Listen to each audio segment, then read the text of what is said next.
you can see by the title, we're going to get into something that a lot of you may have questions about.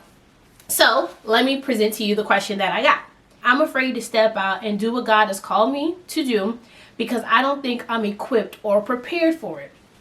So I said, I'm sure a lot of people are asking this question. I'm sure a lot of people are like going through their mind trying to figure out the answer. Am I prepared? Am I equipped? Do I have everything that I need? Second guessing your ability to walk in your calling, second guessing what God has given you, second guessing, or not even second guessing, trying to guess and trying to figure it out and feeling so lost because the calling of God can be intimidated because our minds go to how can this great God want me to do this thing, or how could he set me over this people, or how could he ask me to do this? Like, why does he want me? Am I really good enough for God? So let's get into this. The question that we phrased is, do I have what it takes to walk in the calling of God for my life? Now let's just think about our great God, our Father, our Redeemer, the King of our life, the lover of our souls. Now, let's think about like the history of God first and foremost. That tells me that he's meticulous. That tells me that he's intentional. That tells me that God doesn't make mistakes. And for us to feel as if I'm not equipped or I'm not prepared for what God has told me to do lets me know that we don't trust in his sovereignty and in his wisdom. That's us telling God that he missed something, that he wasn't careful enough to give me what I needed in order to do what he called me to do. Now, when we go into the birds that he created, birds have wings that will allow them to fly. Whales have, dolphins have the holes in their heads to help them to breathe underwater and above water. They have the ability to swim. They have not wings, but they have flippers that in order them to maneuver through the water. God has given us everything that we need in order to do what he's called us to do. Now, as I was talking to my friend, I was literally encouraging myself because sometimes we can get in a place and we start to think that God messes up, or he does things on accident. You are not an accident. When you were born was not an accident. You were born for such a time as this. So you're not an accident. God didn't say, oops, let me just drop you into the earth right now. No, your birth date, for me personally, my birthday is July the 5th, 1991. I was created in this time for this season and for the people that are here now. God is not like, dang, I should have put her in another season. Dang, I should have put her in another time. Dang, I should have gave her something else so that she could do that. Dang, I messed up. God is not a God that messes up, okay? He's not the God that he should lie, or the son of man that he ought to repent. If he said it, he'll do it. And if he spoke it, he'll bring it to pass and make it good. He don't repent. He doesn't lie about anything. So as I was, like I said, as I was encouraging my friend, I was encouraging myself, because once you start spending time with God, you start getting the language of God. And I've been at that place where I've questioned and I was confused. You understand what I'm saying? But then because I've been spending time with him, I had to think about his character and his nature. And for him not to give me what I need tells me that he's careless. For him not to give me what I need tells me that he's not a good father. For him not to give me what I need tells me that he ill-prepared me. And why would he ill-prepare me when he created me, where he reached down into the earth and he formed us with his hands, where he gave you arms, where he gave you your race, he gave you your complexion, he gave you your eye color, he gave you your height. Everything about you was created for what you've been called to do. I feel this.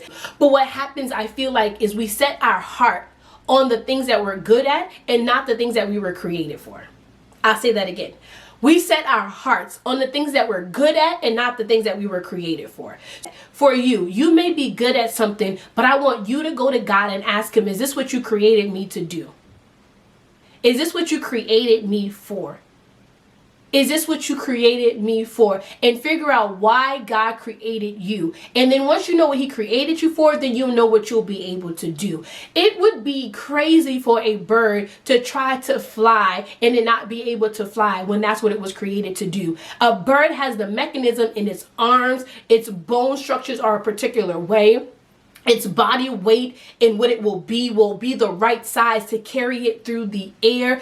God was meticulous in creating that. And there's a scripture in the Bible when it talks about God feeding the birds. How much more valuable are you than they? So if God created you just like he created them, he created you with everything that you needed to blossom. If you're a speaker, he's created you with the voice to speak, and it will be a voice that reaches the people that are assigned to you. If he called you to sing, he's going to give you the music to be able to, the music and hearing the sound that he wants you to create and giving you the words for it. If he's called you to be a lawyer, he's giving you the ability to reason, the spirit of discernment in order to tell when someone is lying, to be able to discern situations and be able to contend and intercede for your client. If he's called you to be in medicine, he's going to give you the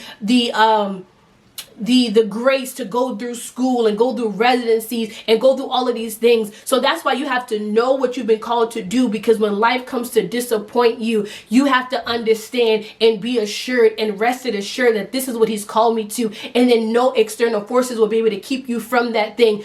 Okay, so for me, I went to school for accounting. All of my life I wanted to be an accounting. And then it was one day when I was asked to speak at a particular conference, or I think as on a panel or something like that.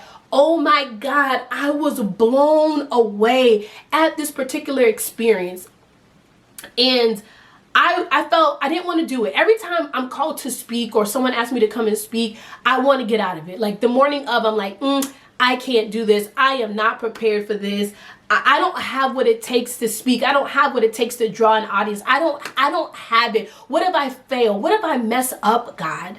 That's what I'm thinking. But those are only tactics of the enemy, darts at you. And that's why you have to have your shield of faith to begin to block what he's trying to say, because God has created you for this. You were made for this, and you were made for this particular time. But I went out, I still go and I still speak. And every time I'm like reaffirmed, like, dang, this is what God wants for me to do. I know this is what pleases him. Yes, accounting pleases him. Yes, I'm good at math. Yes, I'm good at numbers. Yes, I'm good at money. But what makes my soul feel full is me pouring out to you. What makes my soul feels like I'm giving back to God what he's given to me. It is this thing to pour out, this thing to encourage people, to help people have a relationship with God. This is what fuels me. This is what gives me drive. This is what pushes me. This is what keeps me going. Because I know my purpose, I'm not trying to take my own life because I feel hopeless, because I don't know. People who don't have a vision, who don't have purpose for their life are the ones that are wanting to commit suicide, because they don't see that in this that God has a plan. They don't see that in this that he created you for something, and this is just a moment of time.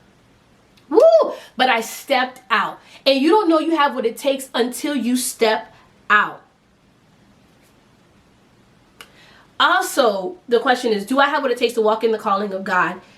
You have to understand that God is a God, again, that is meticulous, and he has certain times that he wants to release different things. So you have to be walking in the timing and the rhythm of God. And you do that by walking with the Spirit of God. So when he pushes you out there, you have to believe that he's going to back you. And you have to believe that he knows better than you. You have to believe that he's interested in you, and everything that he does is for your best interest. So the story from Pastor Flowers was his dad was teaching him how to swim, and he had a life jacket on, and his life jacket began to cripple him in the fact that it began to be something that once helped him that now was getting in his way. And his father told him to take off the life jacket and to jump in 12 feet of water. And he was just like, the dad was like, I got you. And that's how God is. He's like, I got you. Go. Like, I've helped you this long. I got you. I trained you. You were trained by the best. I got you. And then all of a sudden you jump into that 12 feet of water, and your father is there, right there, to make sure that you don't drown. But he has so much confidence that he sits back and he's cool because he know you got it. And not that you got it because of you, but because of what he's put in you. And Jerry Flowers said Pastor Jerry said he swam all the way to the other side, and he looked back, and in his mind he's wondering, how did my dad know? And he said, I know because I see all things. Let me be paraphrasing, of course, but I knew that you were ready for it. I knew that life jacket was getting in your way, and I knew that it was time. So whenever God pushes you and you feel the pressures to go, just do it and know that if you need rescuing, he's going to rescue you. And also, understanding that he knows when you're ready. So when he pushes you, just go with it and step out into it. And you'll never know if you do nothing. You'll never know if you have what it takes unless you do it. So it's in you. What you need is already in you. I remember when I was getting ready to start YouTube, I was so afraid to do this YouTube thing. Like, I was like, I don't really know about this. And God told me, because I used to watch people on YouTube all the time, he told me get in front of the camera. At that time, I didn't have a camera. I had my phone, and he told me to get in front of it. I never knew I would have known what it takes in order to do this. And over time, he has equipped me. Over time, he has prepared me. Over time, he has instructed me. Over time, he has taught me. He is the best teacher of all. Over time, he's pouring into you. Over time, he's teaching you. Over time, he's training you. So when he says go, it's because now you're ready to at least put to the test what he's done in you and through you. Because just like those birds, if they were created to fly, God has given them everything they need. And you are more valuable than the birds. So you have everything you need to be a pastor, to be a preacher, to be a prophet, to be an evangelist, to speak around the world, to heal the poor, to raise the dead, to heal the sick. You have everything that you need to speak life. You have everything that you need to speak to dry bones and they live. You have everything that you need to do hair. You have everything that you need to write policy. You have everything that you need to teach, because you have what it takes to fulfill the calling, because he created you for it. Okay, so I love you guys. Make sure that you like, comment, and subscribe. Turn on the notification bell.